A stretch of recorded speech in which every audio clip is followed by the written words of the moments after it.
مقبول ہے، کون مردود ہے، کون مقبول ہے، کون مردود ہے، بے خبر کیا خبر تجھ کو کیا کون ہے، کون مقبول ہے، کون مقبول ہے، کون مردود ہے، بے خبر کیا خبر تجھ کو کیا کون ہے، جب تلیں گے عمل سب کے میزان پر تب کھلے گا کہ کھوٹا کھرا کون ہے، کون مقبول ہے۔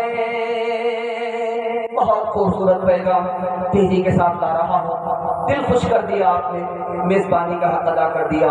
دل سے دعا کرتا ہوں اللہ پوری بستی کو اور جلسہ میں سننے والے تمام بستی کے لوگوں کو قبول فرمائے، آمین۔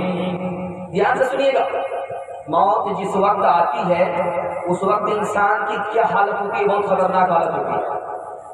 100 تلوار اگر پڑے آدمی زندہ رہے کیسی تکلیف ہوتی ہے، اس سے بھی زیادہ تکلیف ہوتی ہے۔ جس طرح سنٹھی سے ہم پٹوا نکالتے ہیں اسی طرح روح پورے جسم سے نکالی جاتی ہے۔ کیسے نکلتی ہے وہ عجیب وقت ہوتا، دھیان سے سنیے گا، سنانے کے لیے جا رہا ہوں۔ اس منظر کو سامنے رکھیے، پیغام ذرا سنیے۔ جب اس وقت روح نکلتی ہے آدمی تڑپتا ہے، 1 دن ہو گیا روح نہیں نکلی، 2 دن ہو گیا روح نہیں نکلی، تو لوگ کہتے ہیں کہ بہت نافرمان آدمی تھا اس لیے روح نہیں نکل رہی ہے، غلط ہے۔ جو آدمی طاقتور ہوتا ہے اس کی روح دیر سے نکلتی ہے، جو کمزور آدمی ہوتا ہے اس کی روح جلدی نکلتی ہے۔ دوسری بات یاد رکھیے، لوگ کہتے ہیں کہ اس وقت شیطان پیشاب پلاتا، غلط بات ہے، شیطان پیشاب نہیں پلاتا۔ لوگ کہتے ہیں کہ روح نہیں نکل رہی ہے، ایمان پر خاتمہ نہیں ہوا، غلط ہے۔ جس وقت روح نکلے اس وقت مرنے والے کو اپنے حال پر چھوڑ دیجئے، صرف اپنی زبان سے آپ کلمہ پڑھتے رہیے، وہ پڑھے یا نہ پڑھے۔ اس وقت کیا کرتے ہیں، بیوی کو سامنے لا کر کے رکھ دیتے، بچے کو سامنے لا کر کے رکھ دیتے۔ کیا کہتے ہیں کہ بیوی کو کس پر چھوڑ کر کے جا رہے ہو، بچے کو کس کے سہارے چھوڑ کر کے جا رہے ہیں، ذرا ہم سے بات تو کرو، آنکھیں کو کھولو۔ ارے اللہ کا بندہ ہے، اللہ کی طرف متوجہ ہونے دو۔ یہ تو دنیا داری کے چکر میں خدا کو بھلا بیٹھا تھا، اب خدا سے ملنے کا وقت ہے۔ یہ 1000 بکھیڑے سامنے کیوں لاتے ہو؟ اگر پوچھنا ہی ہے تو یہ پوچھو کہ کسی کی امانت تو تمہارے پاس نہیں ہے، کسی کا پیسہ تم تو پاتے نہیں ہو، دوسرا تمہارے یہاں پیسہ تو نہیں پا رہا ہے۔ پوچھنا ہے تو یہ پوچھئے، دنیا کا بکھیڑا مرنے والے کے سامنے مت لائے۔ دوسری بات کو یاد رکھیے، تیزی کے ساتھ نکال رہا ہوں، آپ کو بہت دھیان سے سننے میں آپ کو سنانے کے لیے جا رہا ہوں۔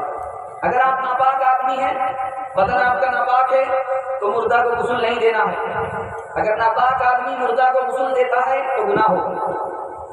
اگر مردہ ہی ناپاک ہے، ناپاک ہو گیا تھا، عورت تھی ناپاک تھی، اس حالت میں اگر مردہ کو غسل دیتے ہیں تو کلی بھی کرانا ہوگا، ناک میں پانی بھی ڈالنا ہوگا، ناک میں پانی بھی ڈالنا ہے۔ اگر مردہ ناپاک تھا، غسل نہیں کیا تھا، عورت ناپاک تھی، ناپاکی کا زمانہ چل رہا تھا، اس حالت میں اگر انتقال کر گیا مرد اور عورت تو ناک میں بھی پانی ڈالنا پڑے گا۔ جب ناک میں پانی ڈالیں گے تو کپڑے سے اس کو صاف کر لیں گے، جب منہ میں پانی ڈالیں گے تو کپڑے سے اس کو صاف کر لیں گے۔ تیسری بات کو یاد رکھیے، ابھی لڑکا بالغ نہیں ہوا ہے، مرد ہونے کے قریب ہے، ابھی لڑکی بالغ نہیں ہوئی ہے لیکن عورت ہونے کے قریب ہے۔ جو لڑکا مرد ہونے کے قریب ہو گیا اس کو مرد ہی غسل دے گا، جو لڑکی عورت ہونے کے قریب ہو گئی اس کو عورت ہی غسل دے گی، مرد غسل نہیں دے گا۔ تیسری بات کو یاد رکھیے جو میں آپ کو سنانے کے لیے جا رہا ہوں، تیسری بات کو یاد رکھیے، صبح میں بالکل کسی کا انتقال ہوا، صبح سویرے انتقال ہوا، جمعہ کا دن ہے لیکن ہم لاش کو روک کر کے رکھے ہوئے ہیں، جب جمعہ کی جماعت ہوگی تو بڑی جماعت ہوگی اس وقت جنازہ پڑھیں گے، غلط ہے۔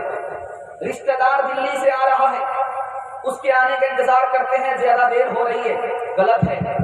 فلاں عالم کو آنا ہے، جب وہ آئے گا وہ جنازہ پڑھائے گا، اس کے آنے میں زیادہ دیر ہے، غلط ہے۔ جلدی سے پڑھائیے، فرشتہ انتظار کر رہا ہے، اللہ انتظار کر رہا ہے، خدا کے بندے کو خدا کے حوالے کیجیے، دیر مت کیجیے۔ دوسری بات یاد رکھیے جو سنانے کے لیے جا رہا ہوں، جب آدمی جنازہ پڑھتا ہے اللہ اکبر جب تکبیر بولی جاتی ہے تو آسمان کی طرف سر اٹھاتا ہے، غلط ہے، آسمان کی طرف سر نہیں اٹھانا۔ دوسری بات، جب آدمی جنازہ پڑھتا ہے تو جوتا پہن کر کے پڑھتا ہے۔ یاد رکھیے، جو لوگ جوتا پہن کر کے جنازہ پڑھتے ہیں، جوتا اتار کر کے جوتے پر پیر رکھ کے جگہ جنازہ پڑھتے ہیں، جو لوگ جوتا پہن کر کے جنازہ پڑھتے ہیں جوتا اتارتے بھی نہیں ہیں، ان کے لیے ضروری ہے، جو لوگ جوتا پہن کر کے جنازہ پڑھ رہے ہیں تو دو چیز کو دیکھنا ضروری ہے۔ جوتے کے نیچے ناپاکی تو نہیں ہے، اگر جوتا ناپاک ہے، جوتے کے نیچے ناپاکی ہے تو جنازہ نہیں ہوگا، نماز جنازہ ادا نہیں ہوگا۔ ایک صورت ہے، آپ چپل پر پیر رکھیے، پیر کو نکال لیجئے، چپل کے اوپر رکھیے، لیکن دیکھ لیجئے کہ چپل کے اوپر پاک ہے کہ نہیں، اگر پاک ہے تو اس طرح نماز جنازہ پڑھنا صحیح ہے۔ تیسری بات کو یاد رکھیے، جب جنازہ لے کر کے ہم لوگ نکلتے ہیں تو سڑک پر جنازہ پڑھنے لگتے ہیں، آنے جانے والے کو تکلیف ہوتی ہے، جنازہ پڑھ کر کے بھی آپ گنہگار ہو۔ اسی طرح دوسرے کی زمین میں ہم جنازہ پڑھتے ہیں، وہ زمین کس کی ہے اس کے مالک سے ہم اجازت نہیں لیتے ہیں، جنازہ پڑھ کر کے بھی گنہگار ہو۔ تیسری بات یاد رکھیے، غیر مسلم کا جنازہ اٹھ رہا ہے، ہماری زبان سے نکلتا ہے فی ناری جہنم، پڑھنا غلط ہے۔ غیر مسلم کا بھی جنازہ دیکھ کر کے فی ناری جہنم نہیں پڑھ سکتے ہیں۔ آپ کو کیا معلوم کون ایمان پر مر رہا ہے، کون کفر پر مر رہا ہے، اللہ کو معلوم ہے۔ اس لیے غیر مسلم کے جنازے کو دیکھ کر کے بھی ہم کو فی ناری جہنم نہیں پڑھنا چاہیے۔ آخری بات سنا رہا، دھیان سنیے گا، مرنے والا مرتا ہے، وہاں تین چیزوں کو دیکھنا ضروری ہے۔ یہ مرا ہے، کوئی قرض تو چھوڑا نہیں ہے، قرض تو نہیں ہے، یہ دیکھنا ہے۔ دوسری چیز یہ دیکھنا ہے کہ نماز کتنی چھوڑی ہے، روزہ کتنا چھوڑا ہے۔ اگر نماز چھوڑی ہے، روزہ چھوڑا ہے تو اس کا فدیہ دینا ہے، ایک نماز کا فدیہ، ایک وقت کی 5 وقت کی نماز، 5 وقت کی نماز، وتر کو لے کر کے 6 وقت کی نماز، اس کا فدیہ کتنا ہے؟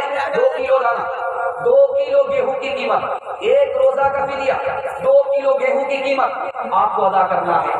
آپ اپنے مرنے والے کو یاد کریں گے، دنیا آپ کو یاد کرے گی انشاءاللہ۔